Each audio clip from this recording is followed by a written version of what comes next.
que foi o início da sua trajetória na pediatria e, especialmente, o que gerou o interesse pela área de gastroenterologia e hepatologia pediátrica? Olá a todos, é com grande alegria que eu estou aqui dando essa entrevista a Alice, com quem nós temos já feito alguns trabalhos de muito êxito, e para mim é um prazer estar participando deste boletim da Academia Brasileira de Pediatria, que me dá muita alegria fazer parte dessa academia. Bom, eu comecei na graduação a fazer um período que eu pretendia seguir por anatomia patológica. E, durante o internato, eu me encantei com as crianças, com a pediatria, sobretudo por causa de 3 professores muito especiais que eu tive, que foram o professor Nelson Barros, que fez parte dessa academia de pediatria, o professor Sabino Silva e a professora Síria Santana. Então, ali eu me encantei com as crianças e os adolescentes e troquei a anatomia patológica pela pediatria. E nunca me arrependi. Ao contrário, só tive ganhos e grandes alegrias fazendo pediatria. Em seguida, segui na residência de pediatria, também no Hospital das Clínicas da Universidade Federal da Bahia, onde eu me formei.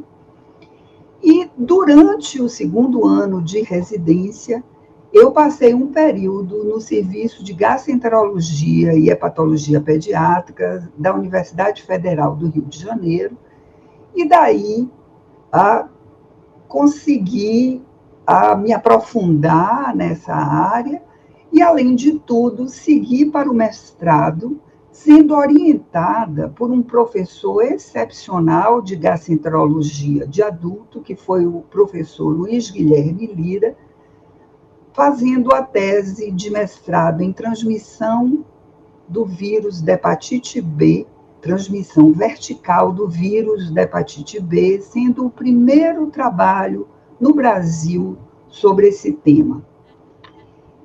Então, com uma vinculação muito próxima com a gastroenterologia de adulto, eu comecei a querer desenvolver essa área na pediatria, porque aqui na Universidade Federal da Bahia não havia essa área específica dentro da pediatria. A única especialidade que havia nessa época na pediatria era a neuropediatria. Em seguida, nós conseguimos criar a gastroenterologia e hepatologia pediátricas.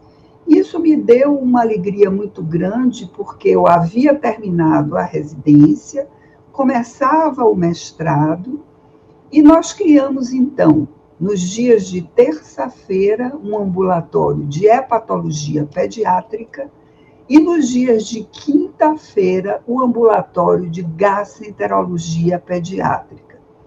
E foi muito bom, porque isso, a partir do ano de 1981, nós começamos a atender esses pacientes, e esses ambulatórios, que depois se ampliaram em vários outros, que eu vou contar, existem até os dias atuais. Isso me dá muito orgulho, porque nós criamos essas 2 áreas que não existiam na Bahia. Existiam poucos núcleos a essa época no Brasil, existia um núcleo em São Paulo, no Rio de Janeiro, no Rio Grande do Sul, e aí nós começamos a trabalhar e a fazer uma interlocução muito rica com os professores desses outros estados, e criamos, então, a área de gastroenterologia pediátrica na Sociedade Brasileira de Pediatria. Em seguida, nós criamos também outros ambulatórios, onde todos os residentes de pediatria passavam.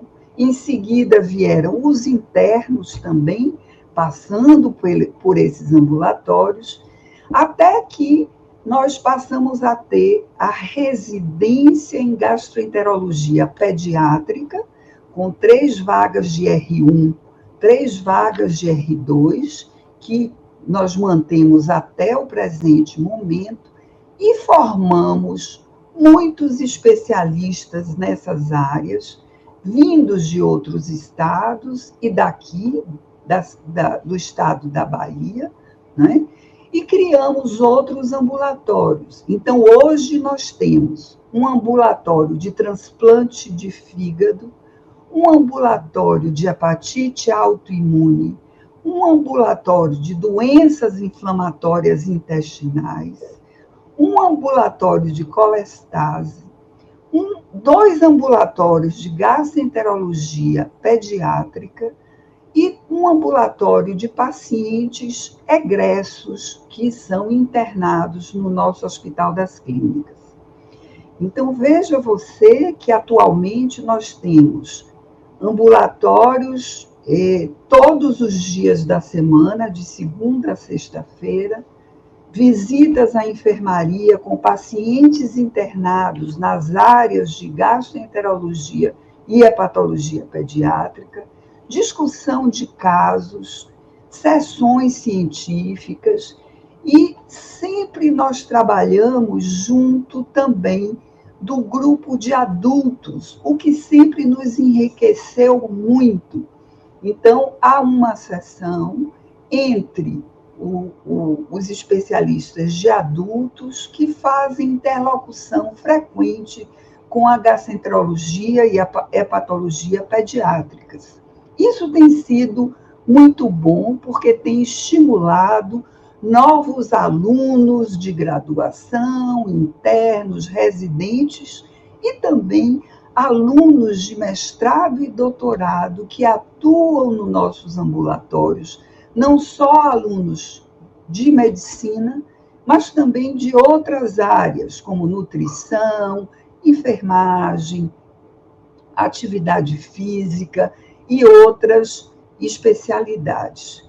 E isso nos dá uma sensação muito boa e muito gratificante de termos criado essas 2 áreas de especialidade, de termos criado a residência nessas áreas, de termos formado tantos especialistas, e para nós foi muito bom já ter sediado um congresso de gastroenterologia pediátrica no passado, e no próximo ano, em 2026, faremos mais um congresso de gastroenterologia e hepatologia pediátricas, junto com os congressos de nutrição pediátrica da Sociedade Brasileira de Pediatria.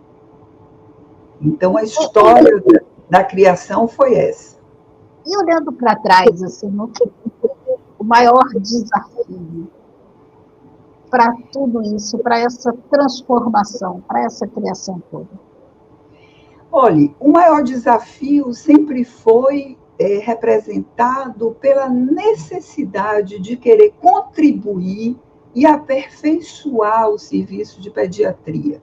Nós sabemos que desafios existem muitos. Primeiro, porque nós estamos num hospital público, cheio de dificuldades, de deficiências, mas que, por outro lado, também nos deu oportunidades raríssimas de poder criar ambulatórios, de poder assistir pacientes graves e difíceis, de ter interlocução com outros especialistas nas nossas áreas, especialistas de outros estados, de poder formar gente jovem, mas claro que desafios existem sempre, sobretudo representados, às vezes, por pessoas que, às vezes, não querem que a gente cresça, não querem que a gente se aperfeiçoe ou crie outros serviços.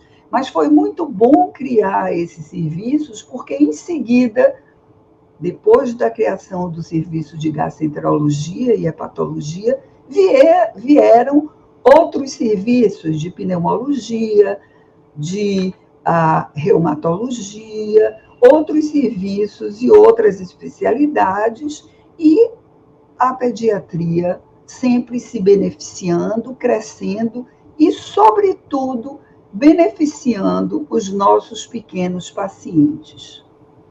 Perfeito. E pensando nos pequenos pacientes, o que você me falaria, doutora, sobre o que a gente tem hoje de avanço no tratamento, no diagnóstico e tratamento dessas crianças? O que no seu radar aparece como um novo momento, um novo horizonte? Acho que muitas coisas mudaram, porque a ciência em medicina muda o tempo todo e se aperfeiçoa, a ciência cresce celeremente, né? E eu diria que dentro das doenças gastrointestinais, mudou completamente o cenário das doenças inflamatórias intestinais.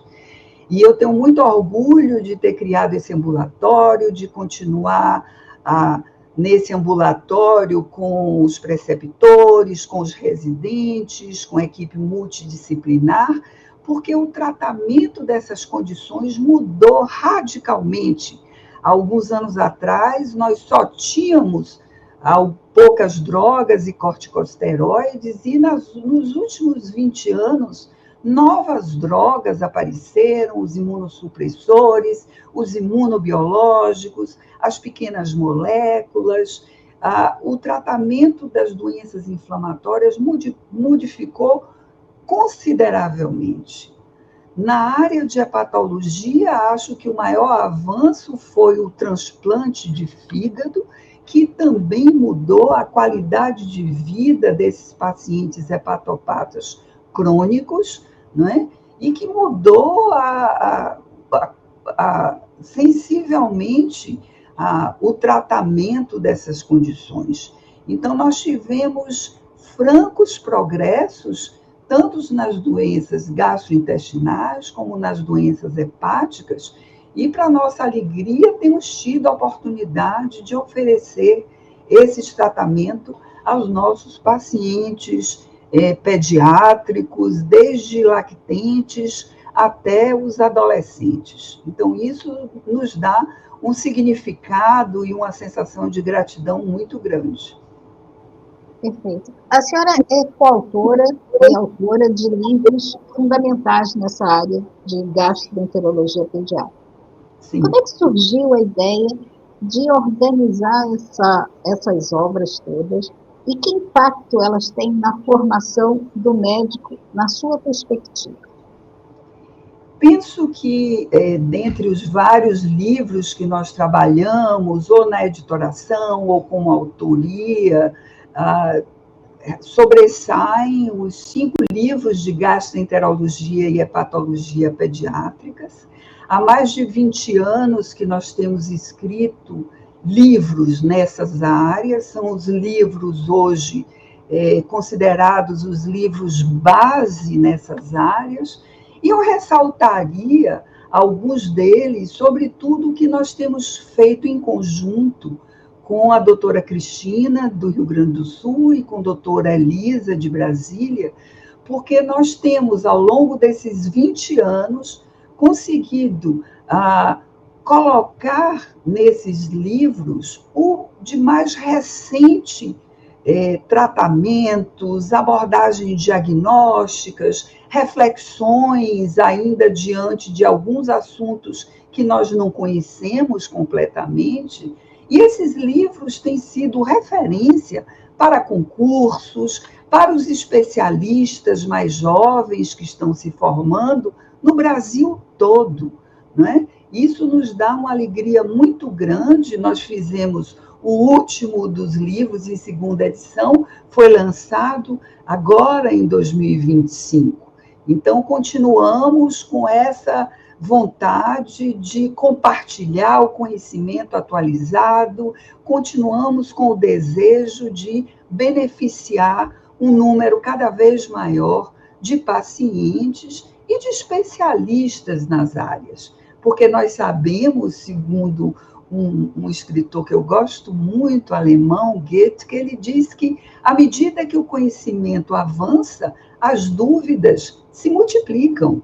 E nós precisamos estar a par das novidades para beneficiar os nossos pacientes e os especialistas, dividindo com eles as nossas inquietações, os novos tratamentos, as novas evidências científicas. Falamos até aqui um pouquinho sobre como especialista, como produtora de conhecimento científico, como gestora e criadora de ambulatório, mas eu queria entrar um pouquinho no papel da doutora Luciana Rodrigues Silva no ambiente associativo médico.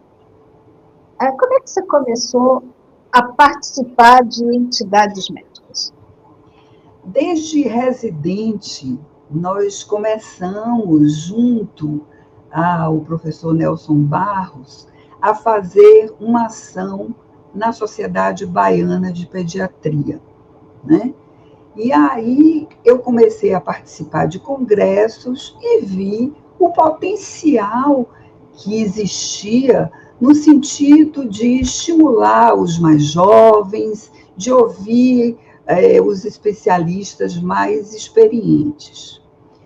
Então, em 1982, nós começamos a assistir os congressos da Sociedade Brasileira, a participar da Sociedade Baiana e Brasileira. Em seguida, eu fui presidente da Sociedade Baiana de Pediatria, que me deu muito orgulho, porque nós conseguimos mudar a sociedade baiana e fazer uma produção científica e trazer mais associados. E, em seguida, nós fizemos, então, uma participação mais efetiva na Sociedade Brasileira de Pediatria, já desde essa época. E aí eu comecei, fui 2 vezes presidente do Departamento de Gastroenterologia da Sociedade Brasileira de Pediatria, depois comecei a me envolver em vários cargos na Sociedade Brasileira, até que, na gestão do professor Lincoln Freire, como presidente da Sociedade Brasileira, eu fui vice-presidente, e depois, na gestão do Dr. Eduardo Vaz, eu também fui vice-presidente. E, a partir daí, surgiu a aspiração, né, que foi combinada, conversada com toda a diretoria, de que eu estava apta a ser presidente da Sociedade Brasileira de Pediatria.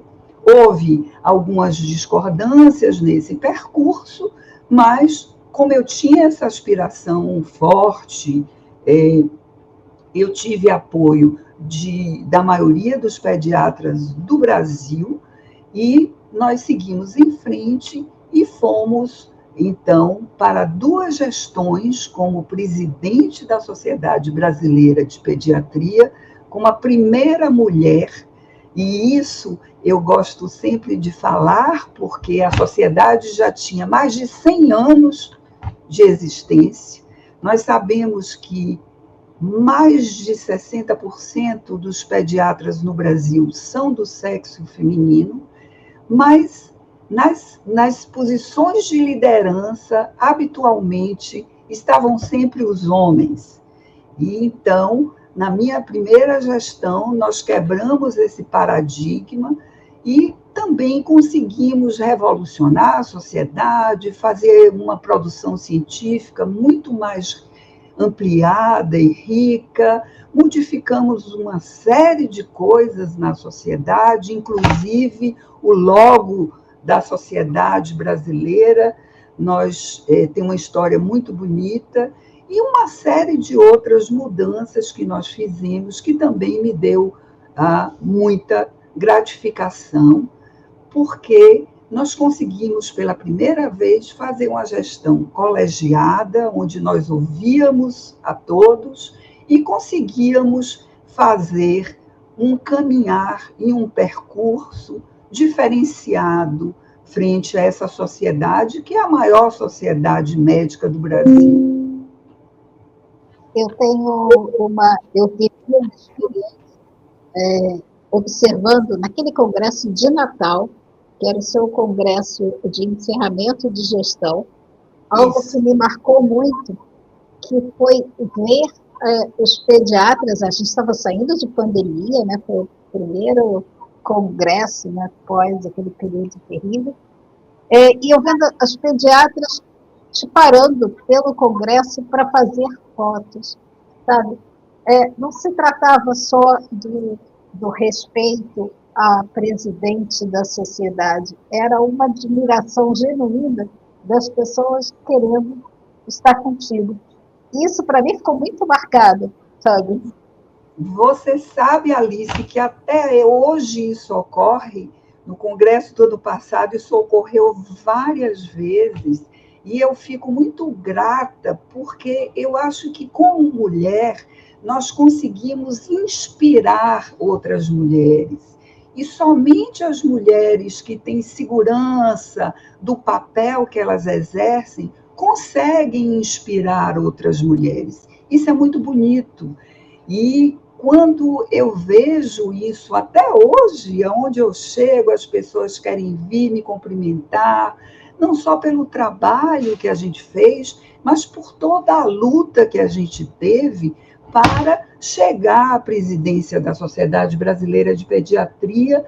E eu acho que essa valorização da mulher profissional, sobretudo em situações de liderança, é muito importante, porque nós sabemos que, embora nós tenhamos avançado muito, nós ainda temos muito preconceito na nossa cultura, infelizmente, sobre a posição da mulher em determinados lugares. E nós sabemos, Alice, que as mulheres, elas não querem ficar acima ou à frente dos homens. Nós queremos ter as mesmas oportunidades dos homens. Nós queremos ficar ao lado dos homens. Existem homens que apoiam essa aspiração feminina, mas existem muitos homens que ainda boicotam as mulheres nesse sentido, né? Nós sabemos que isso é ainda uma realidade. E pior do que isso, é que às vezes ainda existem mulheres que também boicotam outras mulheres. Então, o que nós precisamos é fazer um trabalho mostrando que para todo mundo que é bom, que é capaz, há um lugar. E que as mulheres merecem ser respeitadas, assim como os homens. A competência independe do sexo, né? E eu acho que isso foi uma coisa muito marcante frente à Sociedade Brasileira de Pediatria e, sobretudo, para as pediatras, mostrando de que, sim, as mulheres podem aspirar o que elas quiserem ser. Aí, dentro disso, do movimento associativo, dessa espiral crescente, da necessidade mesmo da gente ter mulheres médicas com projeções maiores, pelo seu mérito, pelo seu trabalho. A gente conhece tantas mulheres que são expoentes nas suas áreas da medicina e que, de repente, não estão tão envolvidas no movimento associativo. Assim, você hoje é vice-presidente da AMB, da Associação Médica Brasileira. Você pode falar para a gente sobre essa experiência e sobre o papel que a AMB tem desempenhado nesses últimos anos?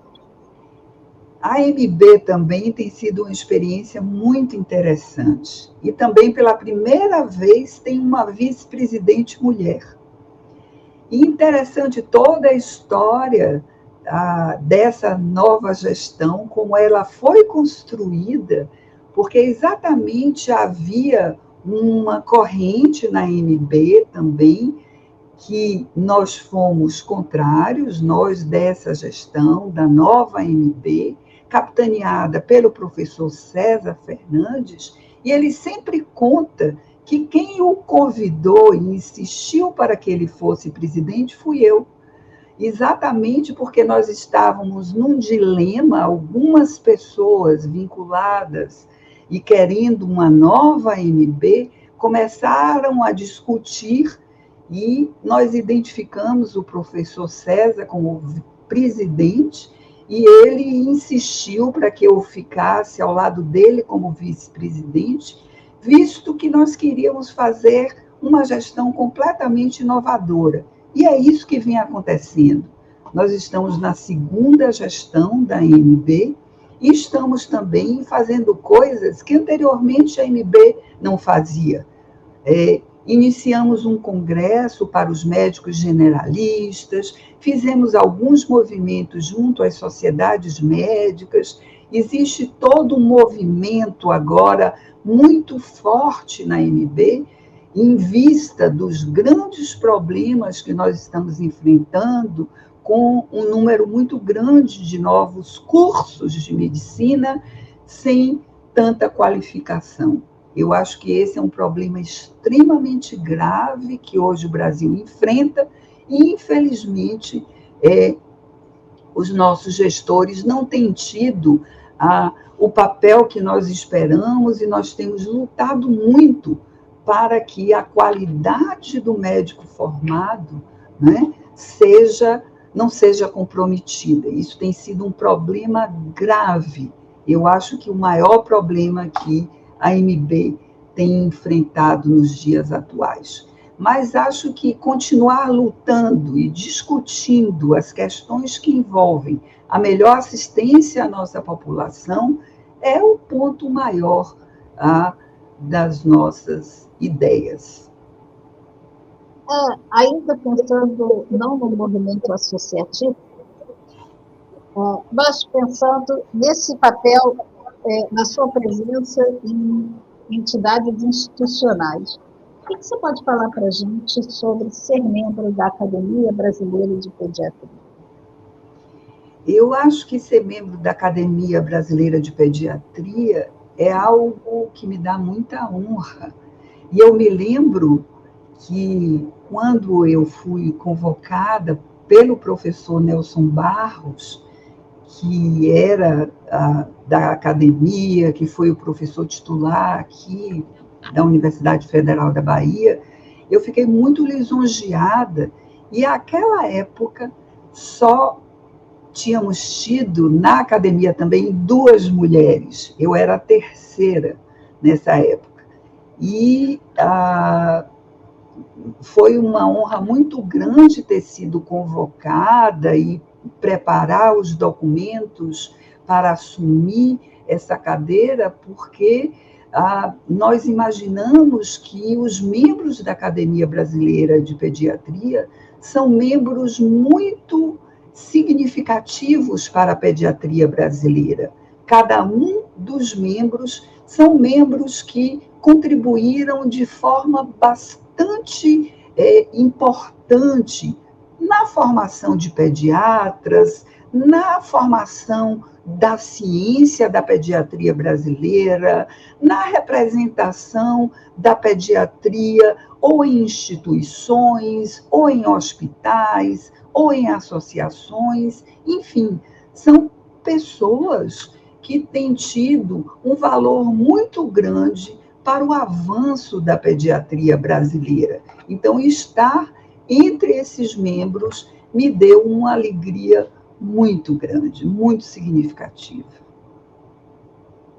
Agora eu queria, a gente está chegando quase no fim dessa conversa, e eu queria voltar para um lado, digamos, um pouco mais pessoal. O primeiro deles, a pergunta assim, na sua família já tinha outros médicos ou você foi a primeira? Meu pai e minha mãe eram médicos. Meu pai era clínico, professor titular de farmacologia, minha mãe era pediatra, e eles foram colegas de turma e tiveram, naturalmente, uma influência muito grande sobre mim, né? E claro que eu vivi desde criança esse ambiente da importância da medicina, da importância da leitura, da importância da atualização. Eu me lembro que criança eu já ficava com meu pai na biblioteca dele, e nós sempre tivemos uma interlocução muito grande. Minha mãe faleceu cedo, mas ela também era médica, então acho que foram ambos de uma importância muito grande nessa minha escolha. A gente, pesquisando para essa conversa, nós vimos que, além de livros técnicos, de livros científicos, você também publicou um livro de poesias. Qual é, na sua visão, a importância ou essa conjugação, essa interface entre arte e medicina? Eu acho que é uma interlocução fundamental entre a medicina e a arte, porque ser médico é cuidar de pessoas, e as pessoas, além do físico, têm o emocional e o espiritual que carregam dentro delas.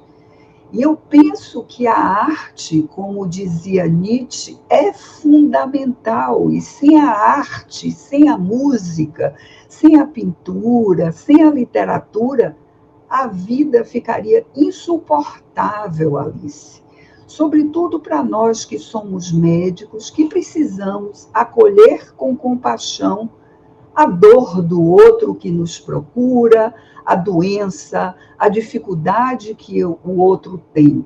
Então, ter a amplitude mental para perceber as pessoas precisa de um alicerce humanístico. E esse alicerce humanístico é construído através da literatura, da música, da poesia, do cinema, da pintura, da dança, de arte, porque só assim é que a gente pode entender melhor as outras pessoas e a nós mesmos.